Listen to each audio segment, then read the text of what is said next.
Hello there. Hi. This is Boozy Banter with Friends, take 2.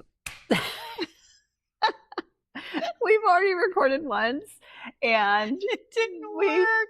We got the audio, but we didn't get the video part. So clearly a learning curve is in order because, oh my gosh, this is so much harder than we're used to. The first video was like 45 minutes. Yeah. There was banter. There was drama. There were highs and lows and laughs. No tears. No. Well, after when I didn't record, it's true. There were plenty of tears. This time, we're just gonna probably be we're just gonna jump right in. So, otherwise, we're spending like 2 hours on one. Gosh. And it's not even the longest story. It's not. It's interesting, but it's not long. Oh my God. Anyway, we are back in Savannah. So our last video, if you watched it, we were at where were we? The Savannah Theater. Yeah. And we met Micah and Courtney with Ghost Coast Paranormal. And we are back in Savannah so that we can take their walking tour that they're starting up, and we're really excited about it. We're doing that this evening. Hopefully the weather holds. It still looks nice out there. It's kind of a sauna. Feel like 108 out there today. Yeah, it's hot, but it should be nice. And so we're really excited because they were so enthusiastic about this. I love that they personalize it to exactly what you want. If you want a little history, if you want paranormal, spooky, if you want true crime, they have you covered. And even better, it's only for your party. So, we're not going to have a bunch of strangers that we have to listen to talk, ask questions. If someone's going to ask a dumb question, it'll just be me. Or me. Yeah. We don't have to share the dumb questions. We can just have them all to ourselves. Exactly. So we're pretty excited about that. Yeah, we're really and they were just the most wonderful couple and so enthusiastic about what they do. So we're really excited to meet up with them again and get to do their walking tour. And it wouldn't be Boozy Banter with Friends if we didn't have a glass of wine, which we've practically almost gone through because again we've already recorded. Like we said, they do. So we went back to one of our fun little finds, Fancy Parkers. Fancy Parkers. It's a gas station. Fancy. I don't understand why it's so appealing. It's like a down home Quick Trip or Wawa or whatever gas station, but elevated. But quaint. It's super cute. We love it. It's fancy. If you're in Savannah and you need like a cold Diet Coke and you need to fill your car up with gas and maybe some fried chicken, or some wine, beer, or a $50 candle for your Airbnb. They have that. You can also buy a $50 candle there. They have it all. Fancy. Fancy Parkers. So anyways, we're going to jump right on We're just jumping right in. We've been out for a while. I was getting my eye surgery, which it's all healed. I have a little bit of a scar right there, but I can see again, which, you know what? It's always it's a bonus. Yeah. I mean, like if you can see, that's all. Vision is not overrated, by the way. I just want to preface that. So we haven't really been doing much since May. I did, though, go visit my daughter. She was in San Antonio for about a month. And you all know, if you've been following us for a while, that if she's out and about somewhere, I have to kind of stalk her and check up on her and visit her. So this time they were in Texas. And while we were there, we went to a bunch of different places. We've talked about San Antonio before, and we've done like the Emily Morgan story. There's a lot of great stuff in San Antonio. But this time, this was a little bit closer to where we were staying. My daughter was at the Brooke Army Medical Center there at Fort Sam Houston. And when I was looking on the map, I saw, oh, we're going to be staying so close to her. We weren't, because number one, the new hospital is its own base. You have to leave that base and go all the way around to get onto Fort Sam Houston. Number two, I was looking at the old hospital. I did not know there was an old hospital and a new hospital. I thought it was all the same hospital, but I was incorrect. Evidently, the new hospital was where she is, and the old hospital is not even used as a hospital anymore. But it looked creepy as hell. It was so creepy looking. It looks like a sanitarium, like Waverly Hills, but not as huge.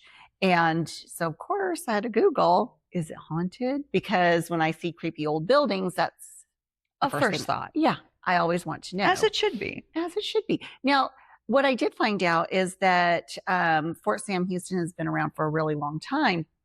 And there are a lot of places on that base that are haunted, supposedly. Officers' quarters in the old, historic area of the base. They have an area called the Quadrangle that has some really old historic buildings, and they do tours. I think it has the Post Museum in there is also rumored to be haunted, as well as the hospital. So we're going to talk about that today because it's really cool. So let's just jump right in. We're talking today about Brooke Army Medical Center in San Antonio, Texas. So the hospital itself, the big one that my daughter is at, is one of the most respected military hospitals in the country. They have everything. You have any kind of issue, they can fix it there. And it's state of the art. Like if it's new, they've got it there. Its reputation for being haunted is mostly due to its age. It's been around for a long time. The old hospital, not the new hospital. The stories really come from soldiers, employees, security officers, former patients, historians. There's no shortage of people who have experienced something at this old hospital. So the hospital itself and the post was established in 1879 as a small hospital right outside of the downtown area of San Antonio. The new hospital, the old hospital that I'm talking about, not the new hospital, the old hospital building opened in 1937, and it was called Station Hospital, and it was renamed Brook General Hospital in honor of Brigadier General Roger Brooke in 1946. So already we're talking, pretty old established building here.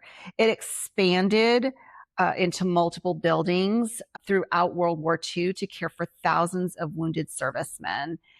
And they have treated casualties from World War II, the Korean War, Vietnam War, Operation Desert Storm, Iraq, and the Afghanistan conflicts. So, they've had a lot of people in and out of there.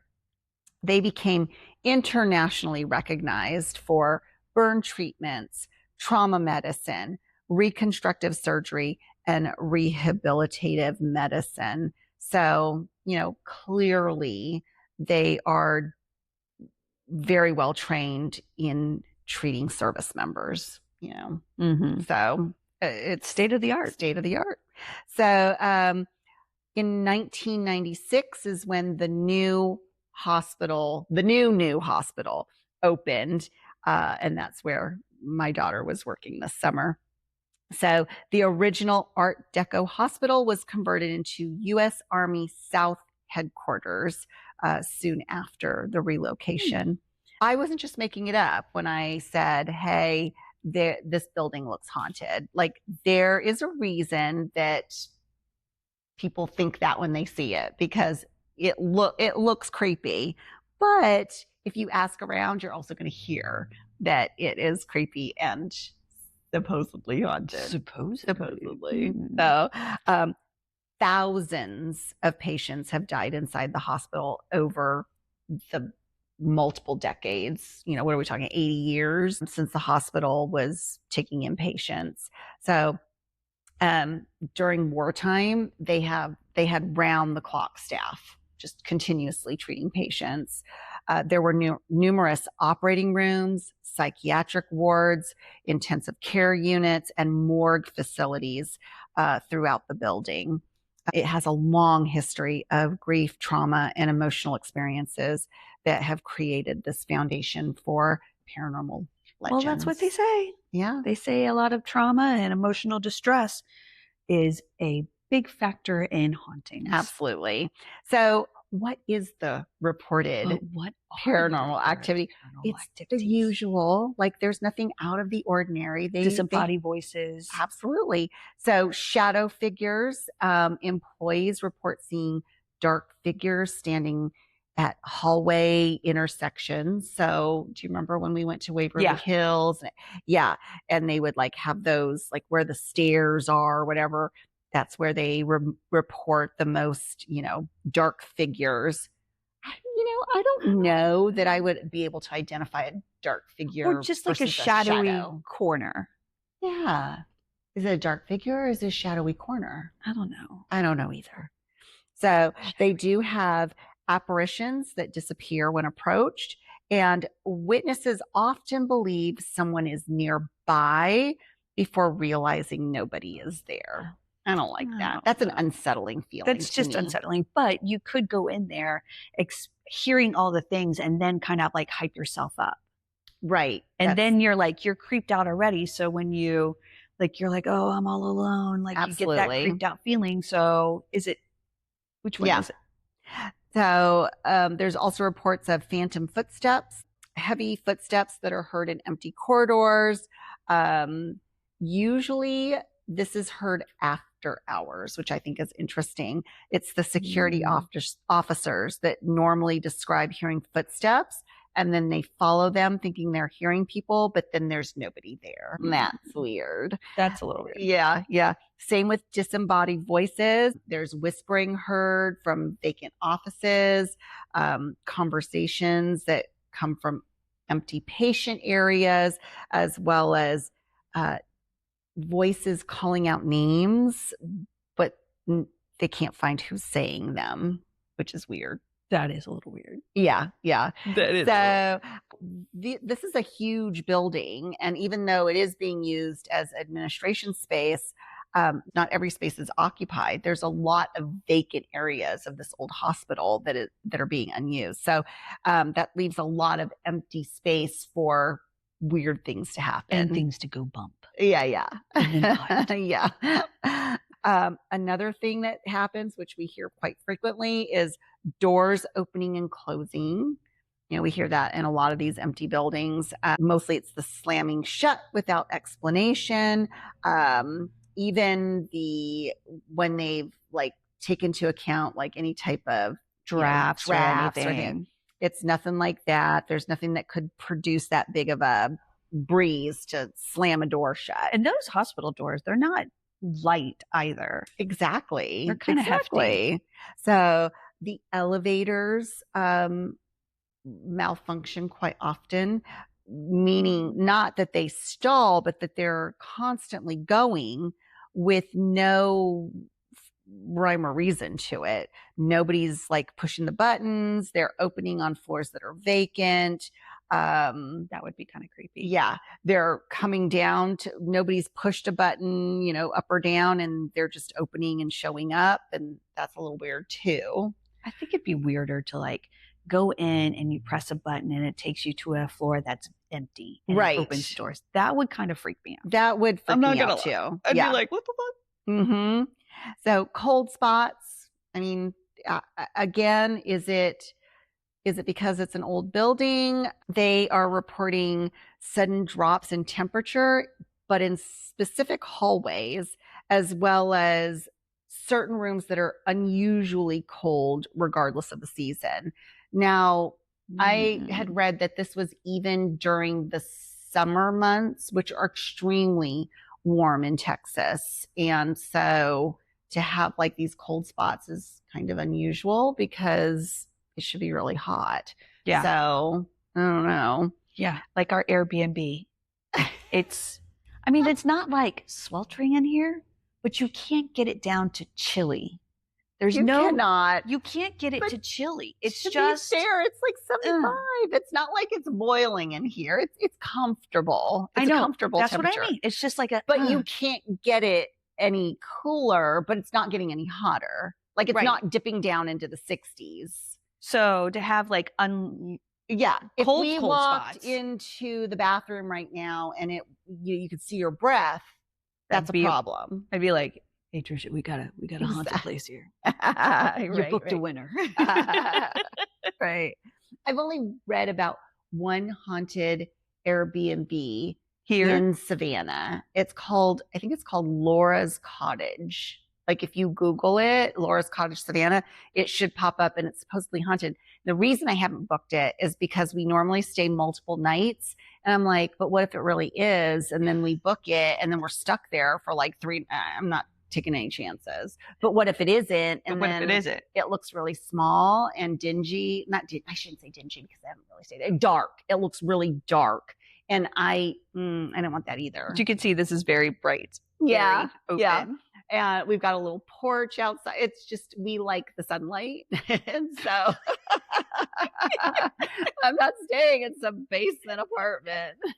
Because you know that's haunted or not. Shit happens. Exactly. I'm not doing it. So anyway, the other issues that they encounter in the building are electronic disturbances. So radios producing static or unexplained voices, that would freak me out.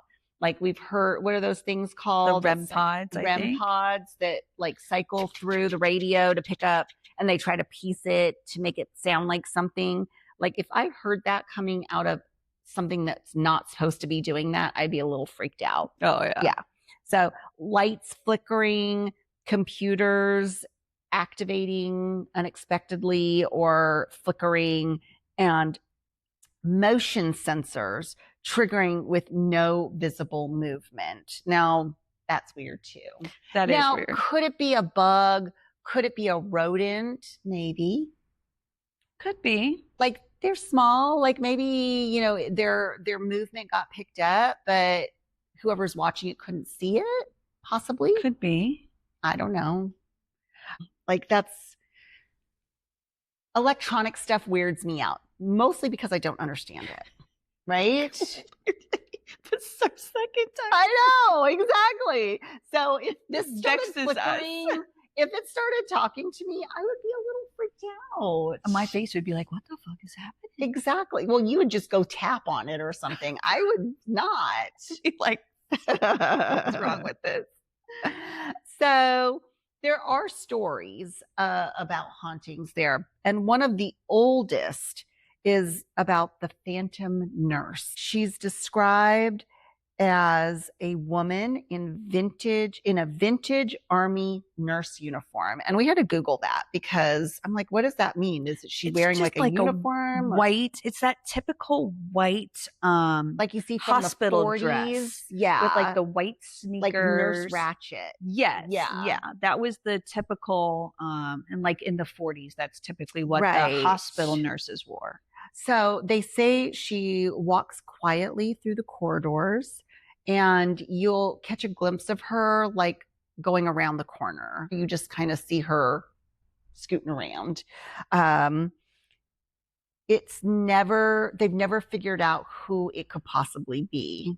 Like, did somebody die in the building? Was it somebody who's really committed to their work? I would say it's somebody that's extremely committed to their job. Right. To like still be. So that is the oldest story. One thing that never occurred to me, which is silly because it's a hospital, but there were children's wards. I just was looking at it as like a military hospital. Military hospitals treat children too, but they had a dedicated children's ward. And so in that area of the building, there's reports of children's laughter after hours, which even during work hours would be weird because there's no children in the building. Yeah, that would be a little to be weird. honest. So 100%. Laughter, sounds of bouncing balls. What's with the balls in children's wards? Like, stop bringing them balls in children's wards. Why do you keep giving? I don't understand that. bouncing balls. Like we went to Waverly Hills and they're like, oh, give them a ball so they give can them a little play. red ball or something. What if they, I don't understand that. Like maybe it was like a 40s thing. Maybe that was a thing in the 20s, 30s, 40s. But there's a lot of bouncing balls going on in these sanitariums and old hospitals. I don't get it. Nobody knows. But there's also the sound of small footsteps in empty hallways. Again, that would kind of freak me out. But small, what does that mean? Like pitter patter? Like pit pats. Yeah. Like lighter than a dunk, dunk, dunk, yeah. Dunk. Yeah. Toys reportedly found moved from their original locations, and stories tied to the former pediatric section of the hospital of, hearing the laughs and the. But why are their toys still there? I don't know. Maybe they never took stuff out of there. Well, that could be a thing because you've seen these hospitals just like abandoned and there's all kinds of crap still in these hospitals. Well, just they rotting. Didn't move the hospital until the 90s. Which is only like what? 30 years ago. Yeah. And then they moved it to a new state-of-the-art hospital. They probably didn't take any of that stuff. So there could be spots in that hospital that still have old stuff. Maybe. I would think. That makes sense to me. But I would think that the military would clean up after themselves. They're all about what's their favorite? Squared away, getting squared away. Square this away. I think they aren't going to do any more work than they have to. So if it required like moving all this stuff out, like if they were going to repurpose it to another hospital, something like maybe. But if they're just closing off some of these wards and not using them, then why move that stuff until you absolutely needed to, right? Like that's what I would think. I guess. So not being very squared away. So obviously the most haunted sections of the hospital are the basement. Of course it is. And the morgue. Oh, of course it is. Yeah. Frequently described as the most unsettling area, of course. The basement is, of course, the rumored location of the morgue, storage rooms, and service tunnels. Now, yes, I have no doubt that the morgue was down there. Service tunnels, to me, really only mean one thing. What's with the service tunnels? I don't know, but to me, service tunnels remind me of the body chute at Waverly Hills. That was a service tunnel. Oh. Because it sloped down to the parking lot. So they had like a cart thing. You could attach the cart and like wheel it up. And it was used to bring in food, supplies until like a lot of people started dying. And then they started putting them to take them out of the hospital through there. Yeah. So, and then here in Savannah, the hospital, remember they talked about the underground tunnels that they used to move service tunnels adjacent to morgues. That only means one thing to me, and I wouldn't go in them. Even though I'm pretty skeptical, I wouldn't go in them. That's just weird. Not doing it. I'm not doing it. Could you imagine your job would be to go get files in the basement? No, I don't. I'd be like that's something I would want to know before I started my job. Do I have to go to the basement? Then no, I don't. Do I have is there a buddy system? Yeah, right. Because I would have to have a buddy system. Do I have to go in the service tunnels? No, I'm not doing it. Is there a buddy system? Yeah. No, I don't. Is it a lighted? I would not even trust the buddy system, because then you would get stuck with a buddy who would hear something and be like, I'm out, and just push you aside and hightail it out of there. And then you would be down there by yourself anyway. So that's a pretty shitty buddy. They're work buddies. They don't give a shit about you. Still shitty. You still have to work with that person. Be like that fucking Linda. Fucking Linda. So employees being current employees, like who work there now, or employees who used to work at the hospital, I am not sure, but they report sounds of rolling carts, moving the bodies. I told you. Door slamming, the feelings of being watched, heavy footsteps, and sudden oppressive silence in the basement. And yeah, oppressive silence. That just, what is that? It's almost like, I don't know, like heavy silence, just like nothing. Like, I guess that would be like absence of every sound that you like, every creak or every like breathing, like maybe even which for an old building would breathing. be weird. That would be weird because you would expect to hear something, right? You would expect to. So, workers assigned to Army South offices have shared unexplained experiences, including objects moving, strange noises, apparitions, unexplained cold areas, and many of the employees avoid certain sections of the building after dark. Well, if those areas aren't open, don't be go snooping around where you ain't supposed to be snooping. Just do what you got to do and stay in your own. Finish your work early. Don't dilly-dally through the damn day. Be able to leave with everybody else. Who is staying there that late? Like, what are they doing there late? Why are there nighttime employees? I don't understand. I think the only nighttime employees that need to be there are the security guards. Maybe that's what they're talking about. Maybe. Yeah, there was no one to ask. There were very few people there. Army historian Dr. Isaac Hampton acknowledged the building's reputation. Like, he's like, I've heard it's haunted. But then he also said hospitals naturally experience significant loss of life. Thank you, Dr. We get Obvious. it. Thank you. Yeah, Thank you. Dr. Obvious. Thank you. And he suggests that it's understandable why people associate such places with paranormal experiences. Okay. But he also wouldn't confirm that there are any supernatural claims to this particular building. Yeah, he might not be at liberty to say. I don't know. Sounds right to me.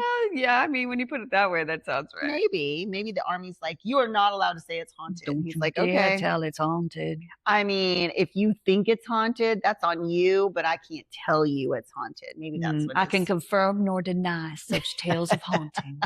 There you go. Some of the more skeptical explanations, include that it's an old building, and those naturally produce settling sounds, plumbing sounds. They expanded the HVAC system, but the old one's still there. So you could be hearing some of that business going on. The elevators making sounds like in the walls. If you're working long hours or overnight shifts, that could contribute to fatigue and heightened awareness. Now, is anybody working there now on overnight shifts? I don't think so. Maybe security guards. Maybe. Stress could be a contributing factor to why you would be experiencing some of these supernatural feelings.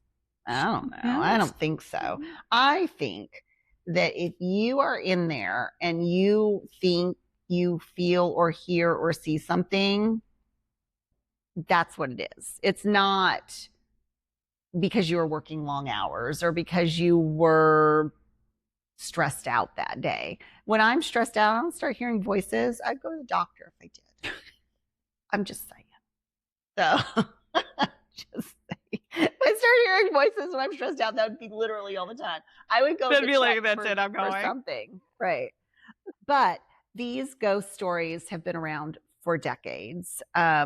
New employees often hear the legends before they even begin working there. Like whether you're working at the hospital or working at the building as it is now, like there's already chatter that the building is haunted. It's well known for that. But most of the experiences that I talked about have been reported independently by multiple witnesses. at different times. Like it wasn't like all these people knew each other. This was something that was going on, and then it was reported by people that don't know each other. No paranormal claims have been scientifically verified. Dun, dun, dun. Also, though, they haven't let anybody in there to do any type of paranormal investigation, which I think is interesting. Well, I also get that too, because it's still a military base. Military facility. Absolutely. But, the building's history makes the stories difficult to dismiss entirely. Like, there is enough trauma in that building that the claims, seem valid. The medical building itself, the new one, still remains one of the premier medical facilities in the country. And that doesn't the old building being haunted doesn't take away from that at all. I think that a lot of the stories that are going on with the old building could be stories that have just been passed down by old employees, people that used to work there. They do what's called historic tours of the building on certain nights of the month, where they do touch on the paranormal, and they talk about the stories that have circulated and that kind of thing. So maybe that perpetuates the haunted, probably. I would say that would contribute a lot to it. Absolutely. Because it's not dying down. It's not like access to the building has been restricted. And of course, the people that are working now there in the building are still saying that they're seeing and hearing things. So, but it makes sense, like an old hospital. Of course, there's going to be residual shit just hanging around. Right. They do have a medical museum adjacent to the building, but it's closed right now. And there are outside of the building, there's like the old, what are those things that you pull like a buggy, a horse, not a trailer, like a wagon. There's like medical wagons. With the big red cross, on the the tent thing that goes over it. They have those out in the yard that they used to use back before they had their ambulances, which are also out in the yard, which I thought that's kind of cool. Yeah. But the building itself is like the museum itself is closed. But I bet you some of the stuff that was in the old hospital is now over. Yeah. Right? 100%. Yeah. So it would be really interesting to get in there, and I hope they open it up they open it back up to the public soon. Yeah. I think it's a staffing issue. Like, well, maybe they'll get stationed there after I don't know. After everything's we're going to wait and see. They've got a lot of options of where they could potentially go. But if they do end up back in San Antonio, I'm going to be back there checking it out because it sounds really cool and I want to get into that building. I couldn't even knock on the door and be like, can I use the bathroom? Like, they won't even let you up to the building unless you have some kind of badge. You don't have no stinking badge. Badge. I could even fake something. No. I'd be like, what is this? What is this? They're not letting me anywhere near that building, or anyone for that matter. Security was pretty good. Like, they had a security guard. Like, you come through the gate and there it is, and still they have security guards right there. Like, they're not taking any chances. Still a military base. Yeah. And I'm not military. Yeah. So it is an interesting base, though. Like, there's a lot of history there. Like I said, there's a whole section of the post that has beautiful, beautiful historic homes that are supposed to be haunted. And then this whole other post museum area that's also supposed to be haunted. And it's just really cool. So I think I'd love to check it out when it's not so hot and when I have more time. But if I can get into that building and do one of their nighttime tours, that would be actually really daytime. Cool. I don't care. Nighttime, daytime, I don't care. It'd be pretty cool. Yeah, because there's several wings that are still closed, which I think is really interesting. Yeah. Yeah. It's a big building, and it looks really, really cool. And if you look at it on Google Maps, it's like its own, like they have this really nice driveway that goes up around it. It's just really pretty. Clearly not big enough for their needs because the new facility is enormous. It's several buildings, but it's not as pretty. It's, the modern brick and glass, hospital, where this is just a beautiful, like the masonry on it is gorgeous. Where they appreciated architecture. Yeah, absolutely. It's so nice. So just to get inside and see like the historical part of the building would just be really cool, I think. So, I believe in you. I'm going to do it one way or another. Get in there. If I was telling Layla, if I had been like, I would have sprained an ankle if it was an active hospital. I'd have been like, oh, I need to go to the emergency room just so I can get in there and look around. But no. Alas. The new building wasn't worth it. Alas, her rouge did not work. So anyhow, that's it. That's my story for this week. And she's going to stick to it, I'm sticking to it. That's all we have. We can't do a third one. On that note, until next time, cheers. Cheers.